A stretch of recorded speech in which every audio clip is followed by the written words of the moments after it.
All right, Sir Anwar, it's 10:06. Can we start the session right now? या बिल्कुल शुरू करें रिसाइटेशन के साथ आप इजारुल्लाह प्लीज जी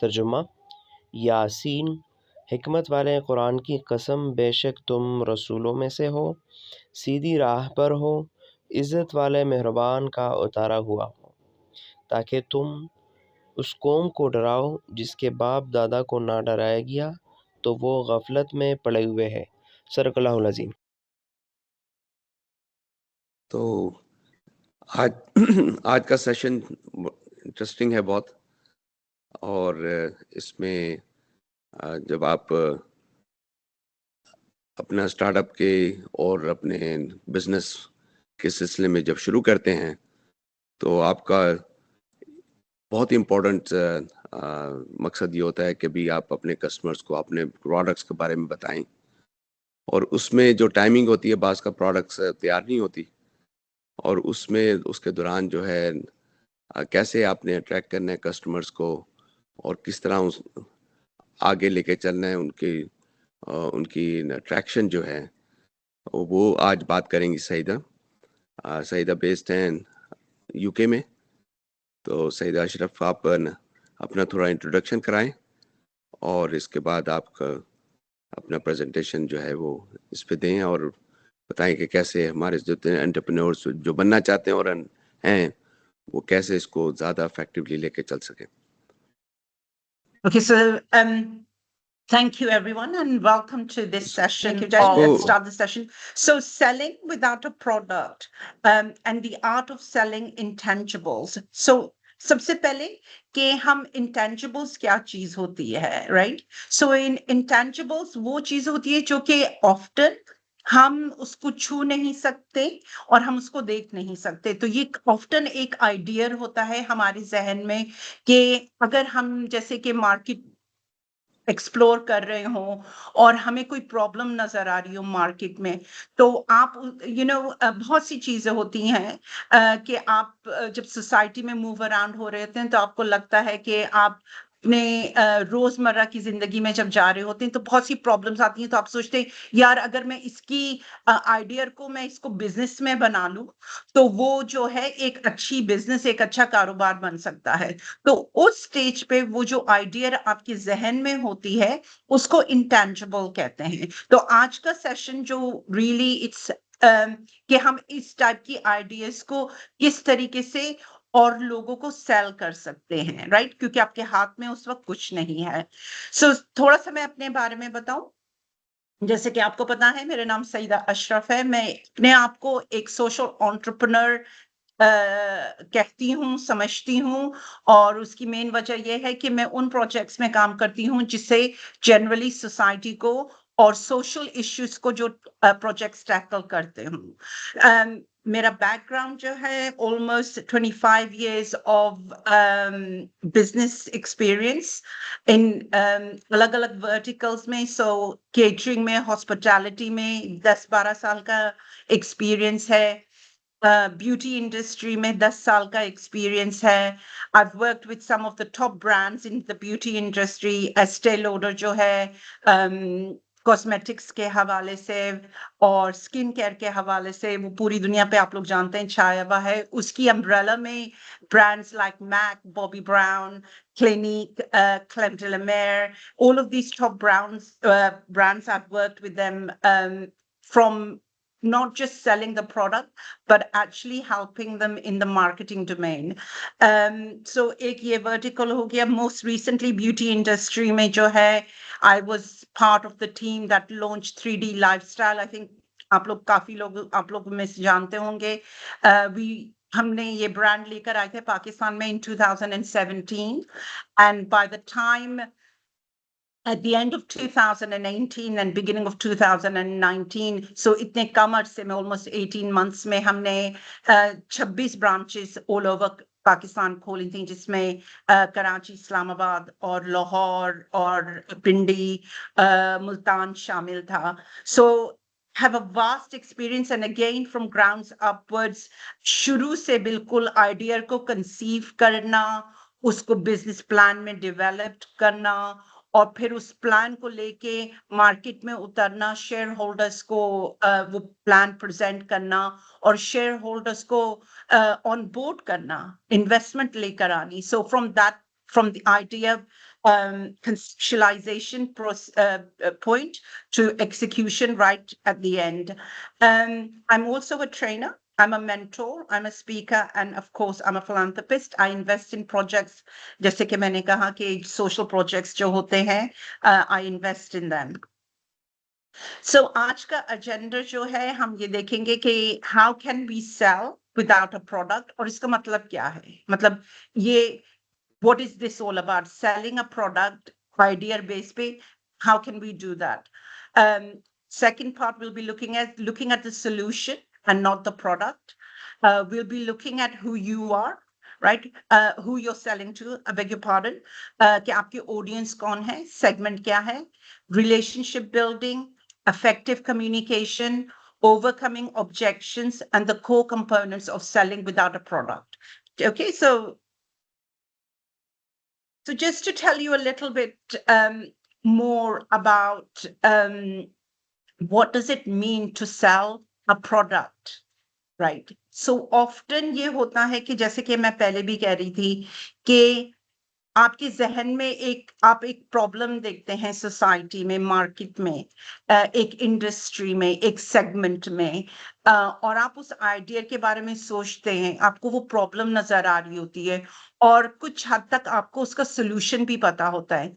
कभी कभार ऐसा होता है कि आपको पूरा सोल्यूशन नहीं पता होता, लेकिन बेसिक आइडिया आपके जहन में होती है कि यार मैं इस प्रॉब्लम को सॉल्व कर सकता हूं या कर सकती हूं, और इसको एक बिजनेस की सूरत में हम इसको वो कर सकते हैं, डेवलप कर सकते हैं. तो सबसे मेन चीज जो है, आइडियाज जो होते हैं, उनको सेल कैसे करना है.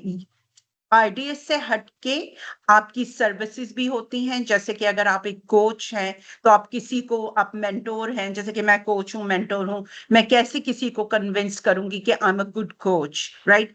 किस तरीके से वो चीज, क्योंकि आप उसको छू नहीं सकते, आप उसको देख नहीं सकते, सिवाय जब तक मेरे साथ आपका राब्ता ना हो. तो again it's the same kind of a thing. आपकी पर्सनल स्किल हो, डिजिटल स्किल्स हो, या कोई आर्ट फॉर्म स्किल्स हो, जब तक आप उसको उसका कोई प्रोडक्ट नहीं होता, ऑफ्टन ऐसा होता है, वेल आर्ट में तो सर्टनली होता है, लेकिन स्किल्स वगैरह में जब तक आप उसको लोगों को बताएंगे नहीं, or your area of expertise.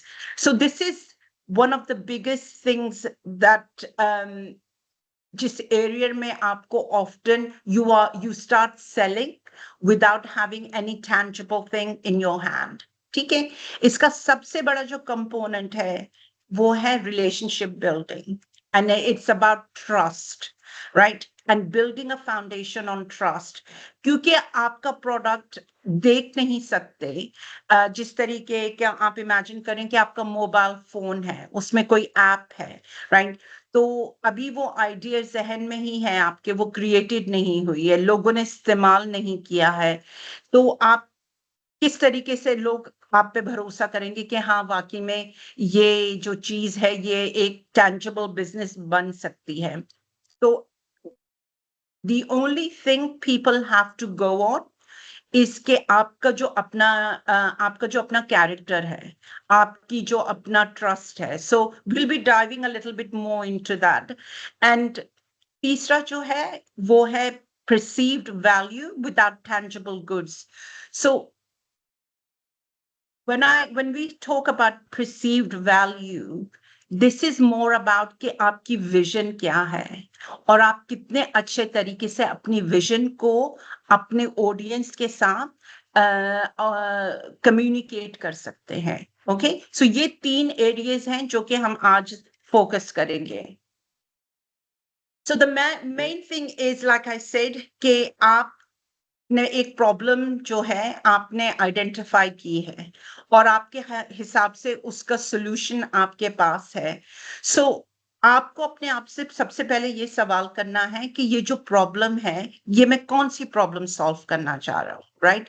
सो जैसे I am a coach, I am a mentor, तो मैं लोगों की आदतें बदलती हूँ, ट्रांसफॉर्मेशन, राइट? कि अगर आपके बैड हैबिट्स हैं, अगर आप मोटिवेटेड नहीं हैं अपनी बिजनेस में, या आपके अंदर वो डिसिप्लिन नहीं है, इन चीजों को, ये सब चीजें दिखती नहीं है, ये सब इंटेंजिबल है, राइट? लेकिन इसको मैं कस्टमर को सेल कैसे करूंगी? तो एक्चुअली जो ट्रांसफॉर्मेशन है वो जो आप शुरू में आप जो आपका लाइफस्टाइल है या आप हैं एज अ कैरेक्टर, उसको बदलने में जो ट्रांसफॉर्मेशन है मैं एक्चुअली वो बेच रही हूँ. तो इट्स रियली इम्पोर्टेंट कि आपको पूरी क्लैरिटी हो कि आप कौन सी प्रॉब्लम सॉल्व कर रहे हैं. अगर कोचिंग का एग्जाम्पल थोड़ा सा इट्स डिफिकल्ट टू कॉम्प्रीहेंड. सो जैसे कि आप इमेजिन करें कि मैं एक बिजनेस पर्सन हूँ और मुझे अपना लैपटॉप हर जगह अपने साथ ले जाना बहुत प्रॉब्लम होती है, उसको कैरी करना. मैं दिन में 4 से 5 वेन्यूज जगहों पे मीटिंग में जाती हूँ. अब आज के मॉडर्न डे एज में क्या किया है कि आपने अपने स्मार्टफोन पे आपको वो ईमेल्स मिल जाते हैं थ्रू माइक्रोसॉफ्ट और गूगल का जो भी ऐप होगा वो आप अपने फोन पे डाउनलोड करें, तो आप ऑन द गो अपने ईमेल्स चेक कर सकते हैं. तो मुझे अपना लैपटॉप हर जगह अपने साथ ले जाने की जरूरत नहीं है. सो मेरे लिए आपने एक मेन मसला हल कर दिया है, राइट? उस मसले से मुझे कितने फायदे होते हैं, मेरा टाइम बचता है, मुझे थकन नहीं होती, मुझे कुछ कैरी नहीं करना पड़ता और मैं इंस्टेंटली अपने कस्टमर से, अपनी टीम से मैं कम्युनिकेट कर सकती हूँ. तो कितनी सारी एक सॉल्यूशन ने जो एक बहुत बड़ी प्रॉब्लम थी मेरे लिए, वो एक ऐप ने कितनी आसानी से मेरे लिए सॉल्व कर दी, right? So it's very important कि आपकी जो भी बिजनेस आइडिया है आपको बहुत क्लैरिटी मिल जाए कि आप क्या प्रॉब्लम सॉल्व कर रहे हैं, राइट? और आपको उसको और किस तरीके से वो लोगों की जिंदगियां बदल देगी, how will it change people's life. So I think हमारे दौर में, आपके दौर में सबसे बिगेस्ट रेवोल्यूशन जो हमने देखा है पिछले 20 साल में, वो ऑब्वियसली स्मार्टफोन है. कि आज हम अपनी बैंकिंग, अपना जितना भी काम है, अपना फिटनेस हो गई, आपकी जितने भी मसले, आपकी शॉपिंग हो गई, आप हर चीज जो है अपने एक फोन पे आप अपनी पूरी लाइफ मैनेज कर रहे हैं, राइट? सो कितने एक स्मार्टफोन के क्रिएशन से कितने लोगों के, हजारों के हिसाब से लोगों के, करोड़ों के हिसाब से लोगों के मसले हल हो गए हैं. सो ठीक है, हम इस टाइप का कोई शायद आइडिया ना हो, लेकिन आपने सोचना जरूरी है इसके बारे में कि how are you changing the lives of your audience, of the people that you want to serve. And इसमें मैं एक टिप आपको जरूर दूंगी, which is not on the slide, कि mind mapping, I don't know how many of you know about mind mapping, लेकिन mind mapping is a brilliant tool that you should use to solve your problems. So अगर आप problem को solve कर, कोई भी situation में अगर आप उस प्रॉब्लम को लेके उसको सॉल्व करना चाह रहे हैं, तो mind mapping is excellent. I would recommend that you look it up on Google, and we can even have a session on that later अगर लोग रिक्वेस्ट करें. So the second thing is, which is really important about selling your idea, is really knowing your audience. Who are they? You know, who are they? कहाँ पे वो based हैं, कौन है वो, कहाँ पे बेस्ड हैं, किन इलाकों में रहते हैं, उनके हैबिट्स क्या हैं, कब वो आपका प्रोडक्ट खरीदेंगे. Is it like for instance, मैं अक्सर पाकिस्तान जब जाती हूँ तो सोचती हूँ कि वहां पे अगर कार इंश्योरेंस क्यों नहीं होती, इन द सेंस कि अगर आपका ब्रेक डाउन हो जाए गाड़ी पे और आप मोटरवे पे हो, तो कोई कोई खास तौर पे अगर आप फीमेल ड्राइवर्स हैं, तो how do you get help on a motorway, और या कहीं पे भी आप ड्राइव कर रहे हो. सो car insurance is one thing that I think it's really something के आपको understand होना चाहिए कि it can apply to anybody, औरतों के लिए. So if I was trying to create a business around car insurance, my main target audience would be women और उनकी सेफ्टी, कि अगर आप मोटरवे पे ड्राइव कर रही हैं, जो ड्राइविंग वीमेन है उनकी बात मैं कर रही हूँ, कि अगर आप मोटरवे पे ड्राइव कर रही हैं और आप लॉन्ग ड्राइव्स करती हैं, तो आपकी सेफ्टी के लिए हाउ इम्पोर्टेंट इट इज कि कोई रेस्क्यू गाड़ी, कोई मैकेनिक फौरन आके विद इन द 10-15 मिनट्स आपकी हेल्प कर सके. अगर आपकी गाड़ी का पंचर हो गया है, तो कोई ऐप हो जिसपे मैं डाउनलोड करके वो हेल्प को सीख कर सकूं, फिर वो बंदे, वो कंपनी जो कि आके मेरी मदद करे. सो एनी आइडिया, आप लोगों के अपने खुद आइडियाज होंगे. सो रियली थिंकिंग अबाउट कि प्रॉब्लम क्या है, ऑडियंस कौन है, फीमेल है, मेल है, एज ग्रुप क्या है इनका, 16 to 21 है या 25 to 60 year old है, what is the segment. So really understanding कि आपके ऑडियंस कौन है, राइट. अच्छा, ये तो वो हो गए जिनको आप अपनी आप के जो जिनको आप प्रोडक्ट्स बेच रहे हैं. यहाँ पे वो भी आते हैं आपकी बिजनेस में जो आपके साथ आपके पार्टनर्स, आपके कोलैबोरेटर्स होंगे और आपके इन्वेस्टर्स होंगे, और आपके क्लाइंट्स को जो आप मैसेज देंगे may not be the same message जो आप अपने कोलैबोरेटर्स को देंगे और या जो आप अपने इन्वेस्टर्स को देंगे. सो हर सेगमेंट के लिए आपको उनका जानना जरूरी है कि मेरे क्लाइंट्स का एवटार क्या है, मेरे कोलैबोरेटर्स का एवटार क्या है, और मेरे इन्वेस्टर्स का एवटार क्या है. और एवटार से मतलब ये है कि रियली अंडरस्टैंडिंग वही के कौन सा सेगमेंट है, एज ग्रुप क्या है, उनकी डिस्पोजेबल इनकम क्या है क्लाइंट्स के हिसाब से, और अगर इन्वेस्टर्स हैं तो इनकी वैल्यू क्या है, इनकी वर्थ क्या है.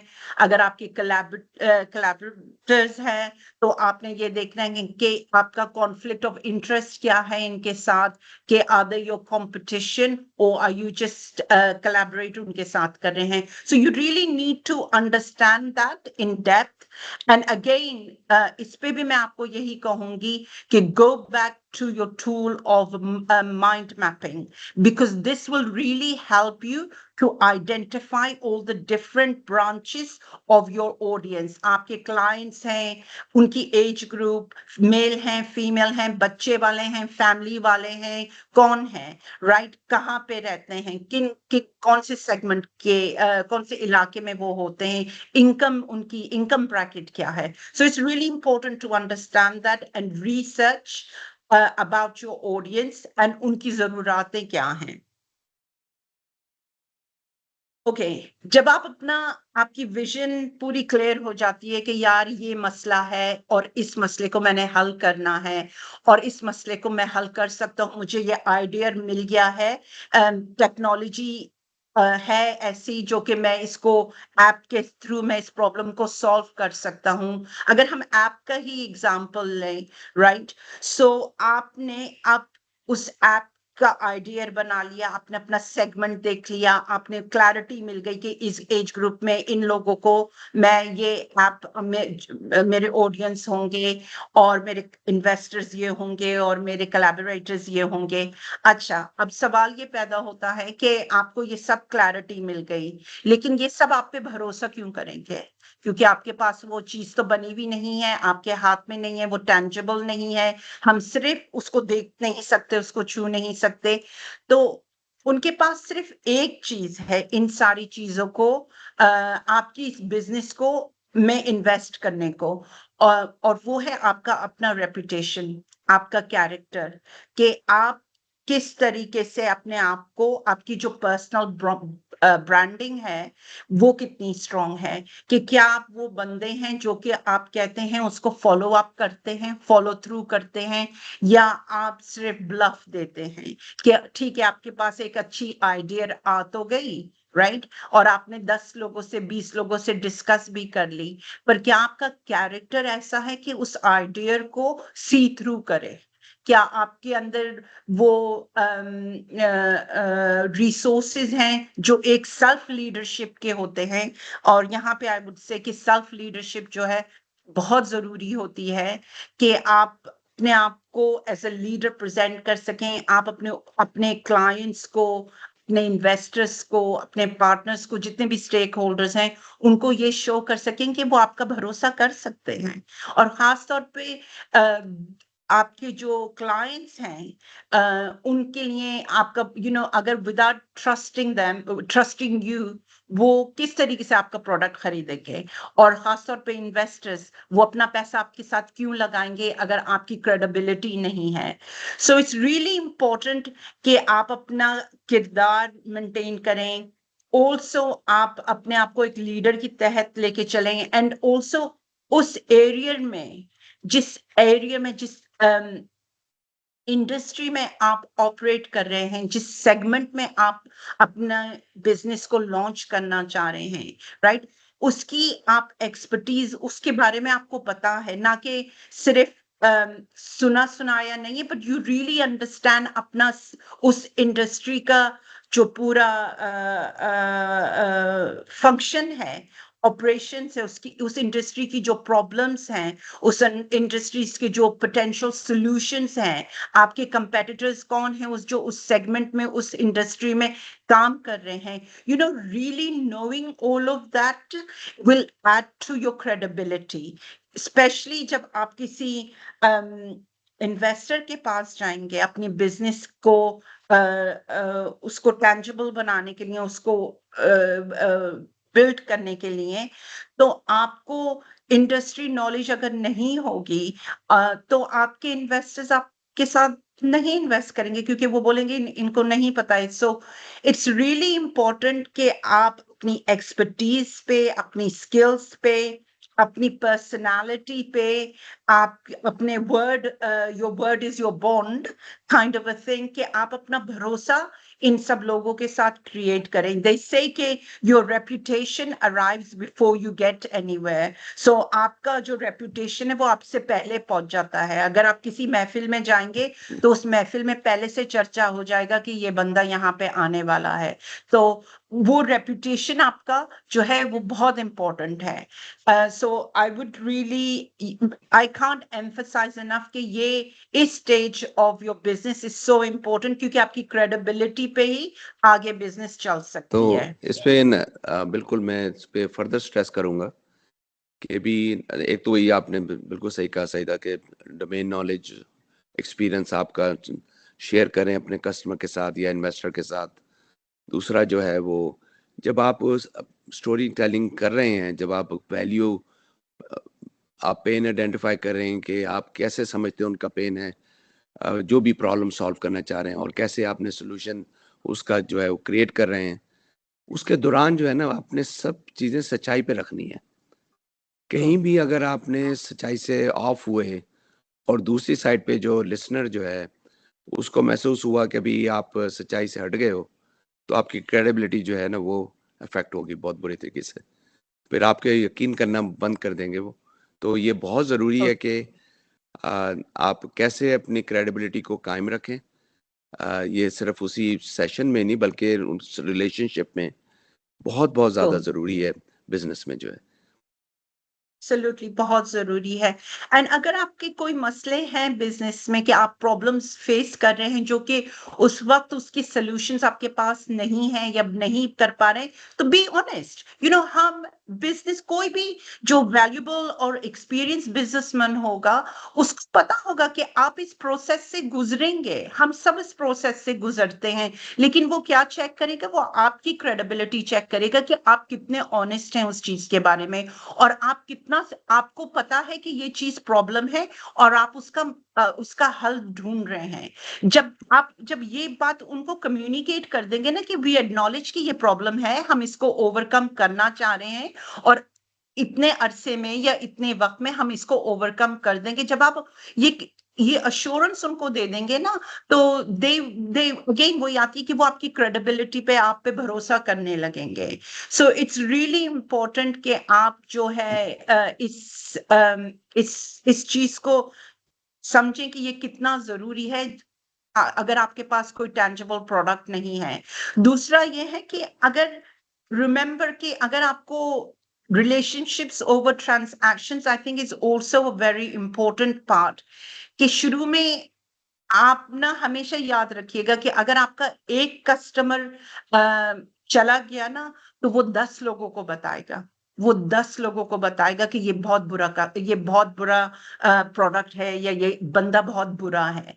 लेकिन अगर उसका आपके साथ अच्छा एक्सपीरियंस होगा ना, तो यकीन कीजिए वो किसी को नहीं बताएगा, वो अपने तक ही रखेगा। आई डोंट नो ये ह्यूमन साइकोलॉजी है या ह्यूमन फितरत है, लेकिन हमारे साथ कुछ बुरा होता है ना, तो हम 10 लोगों को, 20 लोगों को, 40 लोगों को बताते हैं। लेकिन कुछ अच्छा होता है ना, तो हम, और वो भी किसी और की जात से, तो हम वो डिस्कस नहीं करते हैं। तो इट्स रियली इंपॉर्टेंट कि अगर कोई ट्रांजैक्शन आपका किसी के साथ आपने उनको लेट डाउन कर दिया है या वो सही नहीं हुआ है, तो try and maintain that relationship, के ना कि आप उस चीज को इग्नोर कर दें। मैं आपको एक एग्जांपल देती हूँ कि जब हमने 3D लॉन्च किया था, तो शुरू में हमें कुछ क्लाइंट्स थे जिनको हम वो ट्रीटमेंट के रिजल्ट्स नहीं दे पा रहे थे जो कि हम देना चाहते थे, और वो क्लाइंट्स डिसअपॉइंटेड हो रहे थे कि नहीं, आपके रिजल्ट्स वो चीज नहीं आ रही है। सो हमने एक बहुत पॉलिसी रखी हुई थी कि अगर आपको पहले उसमें सेक्शन में आप रिजल्ट्स नहीं दिख रहे हैं और हम गारंटी कर रहे हैं कि आपको रिजल्ट्स दिखेंगे, तो हम आपके या तो पूरे 100% पैसे वापस कर देंगे, या हम आपको 50% वापस कर देंगे। So this was a way of building that trust with our clients, कि हम आउटकम, अगर आपको जो आप चाह रहे हैं नहीं दे पा रहे, this is what we're going to refund your money. So these are things आप अपने बिजनेस में incorporate कर सकते हैं। Other things are like testimonials, आप और clients से testimonials ले लें, या और stakeholders से, industry experts से आप references ले सकते हैं अपना credibility बनाने के लिए। And be consistent.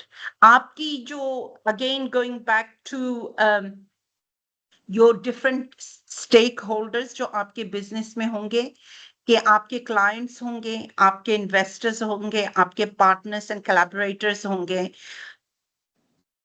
Her segment, her stake holder के साथ आपने एक पिच तैयार करनी है जो कि कंसिस्टेंट हो। आपके क्लाइंट्स की pitch, it's not going to be same as your investor's pitch, but it needs to be consistent, right? It's going to be different but consistent, and इसके बारे में हम थोड़ा आगे बात कर सकते हैं। So बस building एक your trust and थोड़ा सा मैं इस credibility. पे ऐड करूंगा ट्रस्ट पे, जो सही था, बिल्कुल आप सही बात कर रही हैं कि अगर देखें, हम इंसान हैं, हमारे से गलती भी हो सकती है, और नेचुरली बहुत सारी चीज़ें अननोन होती हैं, पास का आ जाती हैं जो आप भी एक्सपेक्ट नहीं कर रहे होते हो। तो उसको छुपाने की बजाय, बल्कि ये अपॉर्चुनिटी है आपके पास, उसको आप शेयर करें अपने कस्टमर से कि भाई देखो ऐसा हो गया है, अगर गलती भी हो गई है, कभी गलती हो गई है, लेकिन हम इसको सॉल्व कर रहे हैं। तो ये बड़ी अपॉर्चुनिटी है, अगर आप शेयर करते हैं उसको, और उनके साथ आप शेयर भी बात करते हैं कि भी कैसे हम इसको सॉल्व कर रहे हैं और इसके ओवरकम कैसे कर लेंगे और कब तक कर लेंगे, इससे क्रेडिबिलिटी बढ़ेगी आपकी।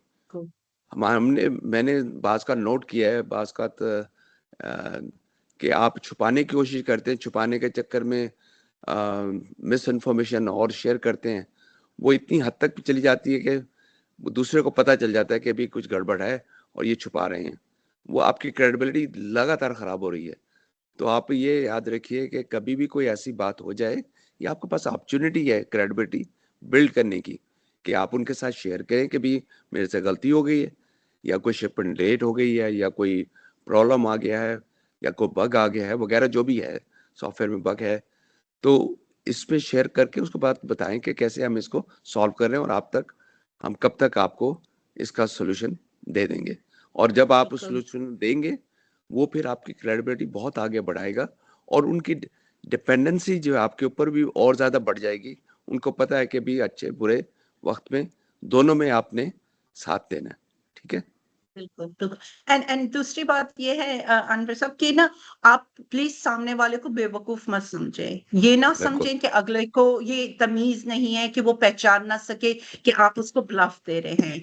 आजकल के दौर में एवरीबडी टेक्नोलॉजी जो है वो फिंगर टिप्स पे मौजूद है, तो कहीं ना कहीं आपका गिव अवे हो जाएगा। अगर आप झूठ बोल रहे हैं या आप गलत बयानी से काम ले रहे हैं, तो वो सामने वाला जो है वो आप पिक कर लेगा कि ये बंदा जो है ये ट्रस्टवर्दी नहीं है। सो इससे बेहतर ये है कि अपनी गलती को तस्लीम करके एज अनवर साहब से कि आपने कर लिया और आपने उनको बता दिया कि भाई हम इस पे वर्क कर रहे हैं, eventually we will solve the problem. So absolutely. So the other thing is जो अनवर साहब पहले कह रहे थे कि having a story to tell, and I think it's so important, और यहीं पे आपकी integrity भी आ जाती है और यहीं पे trust build होता है कि जहां आप actually अपनी प्रॉब्लम्स इस प्रोडक्ट को बनाने में आप लोगों के साथ शेयर करते हैं, आप अपनी जर्नी शेयर करते हैं कि अगर यू नो अगर आपको प्रॉब्लम्स हो रही हैं अपना ब्रांड बनाने में, आपको प्रॉब्लम्स हो रही हैं आपका ऐप बनाने में, तो telling your clients about the problems you're having actually adds to your credibility. And it also makes a compelling story कि आपकी resilience कितनी है। Like एंटरप्रेन्योरशिप में जो एक बहुत बड़ी चीज है वो है रिजिलियंस, कि आप जो है प्रॉब्लम से घबराते नहीं हैं, right? You almost have an attitude of bring it on. मतलब आई हैड टू शुरू शुरू में मैं हमेशा जब भी हमने बिजनेस स्टार्ट की थी तो हमेशा मेरे जहन में ये होता था कि आई नो कि मैं एक मसले को हल करूंगी तो मेरे लिए दूसरा मसला खड़ा होगा। I knew that. इसी माइंडसेट से आपको बिजनेस को लेके चलना होता है कि अगर आज एक मसला आपने हल कर दिया है तो कल दूसरा होगा। सो उस पे आपको जो जो माइंडसेट होता है आपको ये लेके चलना होता है कि ब्रिंग इट ऑन, और कौन सी प्रॉब्लम है ले आओ, देखेंगे, हल करेंगे। So that's one part of building integrity and trust. The other part is also vision. Being able to tell people कि अगर आप ये जो प्रोडक्ट लॉन्च कर रहे हैं वो किस तरीके से लोगों की जिंदगियां बदल देगा। सो इमेजिन करें आप जब एप्पल ने अपना स्मार्टफोन लॉन्च किया था तो उस टाइम पे वो लोगों को किस तरीके से जो है I forgot the name of the thing, the owner, the CEO, क्या नाम था उसका अनवर साहब? My God, he's become an old memory now. Sorry, किसके सीईओ का नाम आप बताइए? एप्पल के CEO का नाम क्या था? Steve job. Can you- Steve Steve. Jobs, that's it. How can I forget? How can I forget? So Steve Jobs ने imagine करें आप कि जिस वक्त Steve Jobs ने ये अपनी विजन, अपना डिजाइन ये क्रिएट किया होगा, अपने जहन में उसने बनाया होगा, और जिस वक्त वो अपने इन्वेस्टर्स के पास जाके उस कहानी को बताता होगा कि आज जो दुनिया जहां पे खड़ी है वो ऐसी है और आज से 20 साल के बाद दुनिया ऐसी होगी ना। आई डोंट नो, आधे से ज्यादा लोग तो आप आई एम श्योर इस ग्रुप में मतलब आप 20-25 साल की उम्र में हो गए, राइट? आप यू नॉट ओल्ड एज मी और अनवर साहब, राइट? हमें वो दौर याद है कि जब हम सोच भी नहीं सकते थे कि दुनिया इतनी एडवांस हो जाएगी। मतलब हैंड फोन्स भी ऐसे होते थे कि इट वाज लाइक आप जो ट्रैवल मोबाइल्स होते थे वो ब्रिक की तरह होते थे, लगता कि आप एक ब्रिक लेके चल रहे हैं। और 80s में इट वाज आप कॉमनली तो किसी के पास नहीं होते थे, ज्यादातर लोगों की गाड़ियों में ही पाए जाते थे। सो इमेजिन कि उस टाइम पे अगर आप स्मार्टफोन किसी बंदे को बताओगे कि ये एक वक्त में ऐसा फोन आएगा कि आप अपनी बैंकिंग, आप अपने ईमेल्स, आप अपनी जिंदगी का हर एरिया एक फोन से, हद तक कि आप घर का दरवाजा भी इससे खोल रहे होंगे, राइट? कोई यकीन नहीं करता, राइट? लेकिन किस तरीके से स्टीव जॉब्स ने वो स्टोरी बनाई होगी, किस तरीके से वो विजन लोगों के दिमाग में क्रिएट की होगी, that got people to invest in him. Same with Google, same with Facebook. ये जितनी भी बड़ी बड़ी ऑर्गेनाइजेशंस हैं, उन बैठ के आप सोचें कि यार शुरू में इनकी कहानी क्या होगी, कैसे इन्होंने इन्वेस्टर्स को अपना आइडिया सेल किया होगा, जबकि दुनिया ने कभी वो आइडिया देखा ही नहीं है, सोच भी नहीं सकते। सो try and raise your skills to that level कि आप वो कर सकें। और फिर अपनी लैंग्वेज में जब आप वो कहानी बताएं तो मेक श्योर कि आप वो लैंग्वेज इस्तेमाल कर रहे हो। It's inspiring, it gets people excited, you know, कि लोग सुन के आप जो कह रहे हैं वो मोटिवेटेड हो, एक्साइटेड हो जाए कि या इट सीम्स कि आप जो है इस रियलिटी को पूरा कर सके। So as a coach, just going back, giving you an example कि मैं जब बिजनेस लोगों को कोचिंग करती हूँ, right, so my example of getting them to buy in and see my vision is by saying I can increase profits through data driven strategy. So terminology आप देख रहे हैं, data driven strategy. So कोई भी business person होगा, उसको ये terminology, ये अल्फाज समझ में आएंगे कि yes, आप अपने profits, अपने clientele through data driven strategies आप उसको increase कर सकते हैं। So using the right terminology, using the words that are relevant to your industry is very important. So effective communication is very important. And the other thing also I'd like to say is there's a saying, English में हम बोलते हैं that communication is the response you get. Be responsive to the response you're getting. So इसका मतलब ये है कि अगर आप किसी को कोई बात बता रहे हैं और उसकी समझ में नहीं आ रहा, वो रिस्पॉन्स उस तरीके से नहीं कर रहा जिस तरीके से आप चाहते हैं कि वो आपको रिस्पॉन्स दे, आप अपने कम्युनिकेशन को देखें, आप अपने अल्फाजों को देखें, आप अपने बोलने की स्टाइल को देखें। And I think without being rude, I think Pakistan has to work hugely on effective communications. ज्यादातर हम बहुत छोटी बातों को बहुत लंबा तरीके से खींच के लोगों को वो बातें समझाते हैं। So communication को अपने आप को आर्टिकुलेट करना, कम अल्फाजों में सही अल्फाजों को इस्तेमाल करके कि सामने वाला, सुनने वाला जो है वो आपके मैसेज से थके ना कि यार इतनी सी बात कहनी थी और इतना लंबा इन्होंने लॉन्ग विंडेड उस चीज को कर दिया। So these things are very important, effective communication, especially जब आपके पास कोई प्रोडक्ट नहीं होता दिखाने को, कोई बंदा चेक करके खुद ही मालूम कर ले। So the other thing really on this is again emotional appeal, leveraging your emotional appeal. So people don't buy things, people buy feelings, people buy उसके outcomes क्या होते हैं, right? So for example 3D में जो था, हम treatments जब लोगों को देते थे, स्किन केयर ट्रीटमेंट्स, तो एक्चुअली हम बेच क्या रहे थे, हम लोगों को उसकी जो फीलिंग है, feeling of looking good, feeling good, right? That was the feeling that we were selling to people. So आपको you have to understand कि जब आप कोई भी प्रोडक्ट हो, चाहे वो ब्यूटी से रिलेटेड हो, चाहे वो आप वैसे प्रॉब्लम सॉल्व कर रहे हो, you have to appeal to them through emotionally. Emotionally, how does your customer tap into that? So emotional hooks are really effective. Like I said कि अगर आप कोई ऐप क्रिएट कर रहे हैं वेट लॉस इंडस्ट्री में, राइट, आप कोई फीमेल प्रोडक्ट क्रिएट कर रहे हैं, फीमेल मार्केट को आप वो कर रहे हैं, so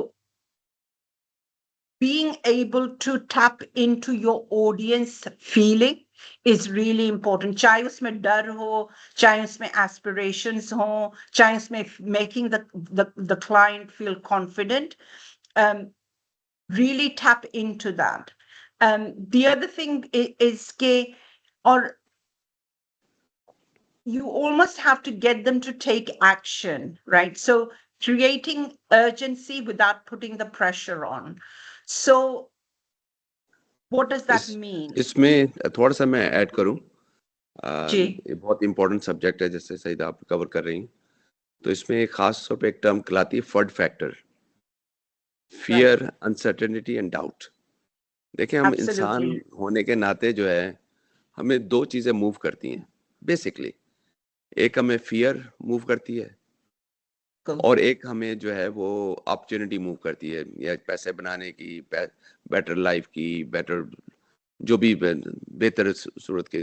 या तो हम डर के साथ चलते हैं, या फिर हम जो जिसको बोलते हैं, एक लफ्ज नहीं आ रहा अभी, लेकिन एनीवे ना, हम दो चीजों के साथ ही चलते हैं। एक या तो डर के साथ चलते हैं, या फिर अपॉर्चुनिटी के साथ चलते हैं कि भी हमें पैसा आने वाला है। उम्मीद के साथ ग्रीड चलते जो है हैं ना, फिर ग्रीड का लफ्ज जो है कि ग्रीड के साथ उम्मीद। चलते हैं। तो हम सेल्स में हमेशा ये फर्ड का इस्तेमाल करते हैं कि भी कैसे झूठ के साथ नहीं, सच्चाई के साथ आप जो भी कंसर्न क्रिएट हो सकता है, फियर पैदा हो सकता है कस्टमर्स में कि भी अगर आपने अपनी प्रोडक्ट्स के ऊपर अच्छा नहीं किया, अपनी सर्विसेज को बेहतर नहीं किया अपने कस्टमर्स के लिए, तो आपका कंपटीशन तो बहुत आगे निकल रहा है और आप पीछे रह जाओगे। ठीक है ना? आप फियर कैप पैदा कर रहे हो कि भी सब सच्चाई के साथ कि भी अगर आपने अडॉप्ट नहीं किया टेक्नोलॉजी को, तो आप जो है वो आपका बिजनेस कम होता चला जाएगा, और आपका बिजनेस कम होता चला जाएगा, और आप फिर प्रॉफिटेबल नहीं रहोगे, वगैरह वगैरह जो भी है। कि भी आप एक सच्चाई के साथ उसको बता रहे हो कि भी अगर आपने ऐसा नहीं किया, आपने आपकी टाइप की जो प्रोडक्ट आप ऑफर कर रहे हो को अडॉप्ट नहीं किया, तो उनके साथ कोई गलत हो सकता है, जिसका कि बिजनेस कम हो सकता है। दूसरे साथ में यह है कि भी, हाँ बताइए।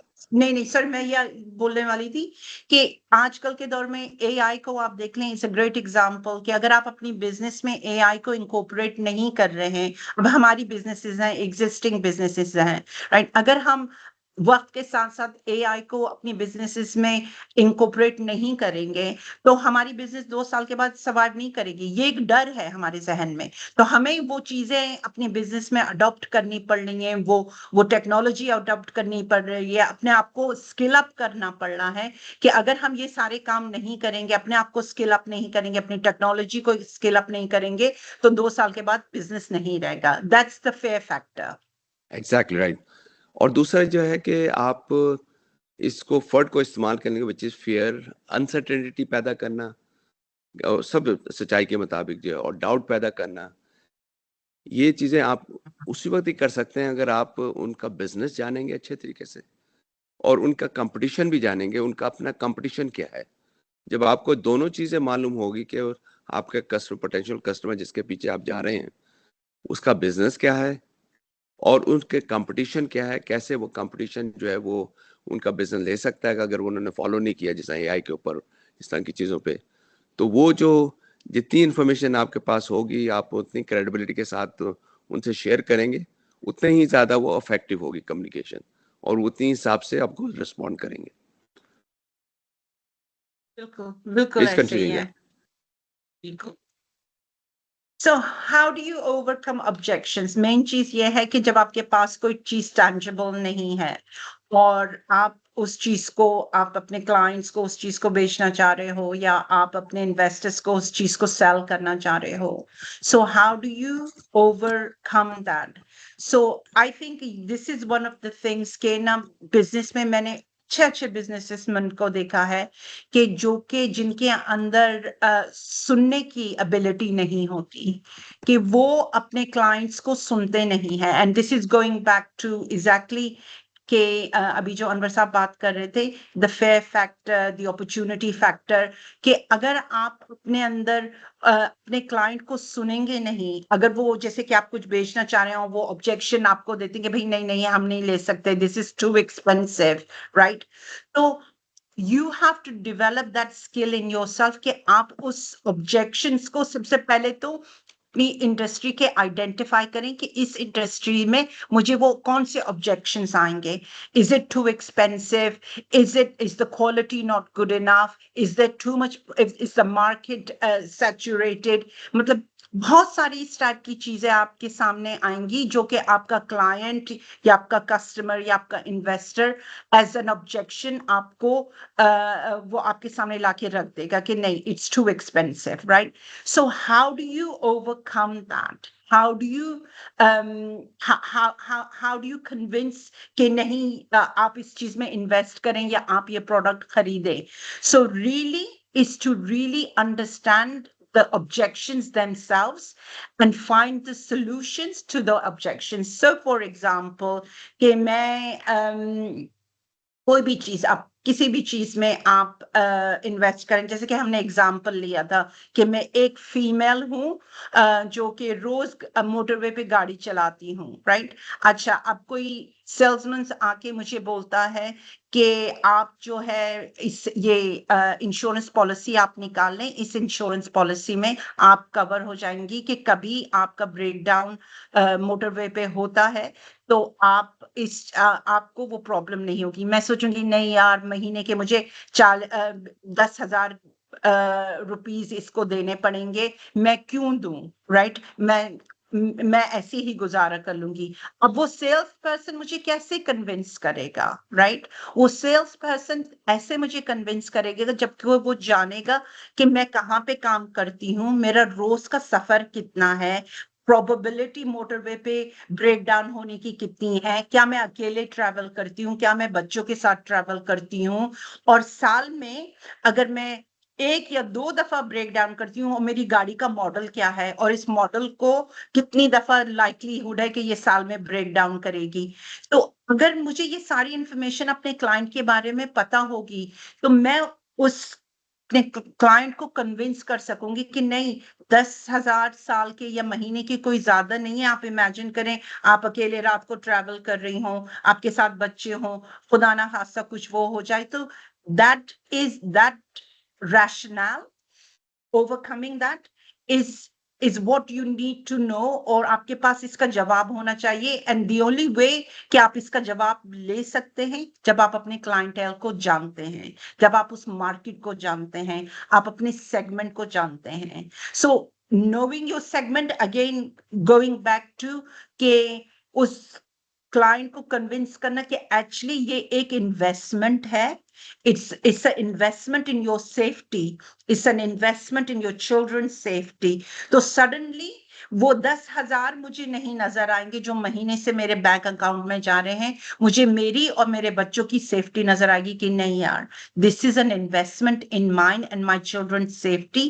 And I being and if the sales person जो सेल कर रहा है, अगर उसके अंदर ये एबिलिटी है कि सिचुएशन को चेंज कर सके, उस ऑब्जेक्शन को, जो ऑब्जेक्शन मेरा था कि इट्स टू एक्सपेंसिव, उसको चेंज कर सके, तो then you are a good sales person and you are a good business person. So let's move swiftly ahead. So some of the key components of selling without a product, as we have spoken about, is highlighting the limited opportunities. कि उस area में कितनी limited opportunities हैं, showcasing के over time के value क्या है इसकी, कि आज सिर्फ उस चीज की value आज नहीं है but आने वाले वक्त में कितनी है और आने वाले वक्त में कितनी बढ़ जाएगी उस चीज की value. एंड ऑल्सो वो जो इमोशनल कनेक्शन है, जैसे कि अभी हमने इस एग्जांपल में देखा कि सेफ्टी, इमोशनल कनेक्शन, सेफ्टी का building that kind of a hook into your conversations, into your pitch, and then framing your opportunity कि ये limited है, you know, it's an opportunity, not a sale, you know. It's about capitalizing on an opportunity, ना कि ये सिर्फ एक transaction है. So I think I've said enough. Again, just to recap and some of the takeaways, if you're in your business, look at the problem. What is the problem that you're solving? Don't look at selling products. Build trust, build credibility, build relationship, tailor your pitch and create value, and invest in your personal brand, right? These are my personal recommendations when you go and sell an idea. And that's, thank you very much. अच्छा जी, अल्लाह हाफिज, अस्सलाम वालेकुम। ठीक है। Okay, Ji. Okay, thank you, everyone. Walaikum salam. Thank you so much, Saranwar and Thank you very Ma'am much, Saeeda. Saida. Thank you very much.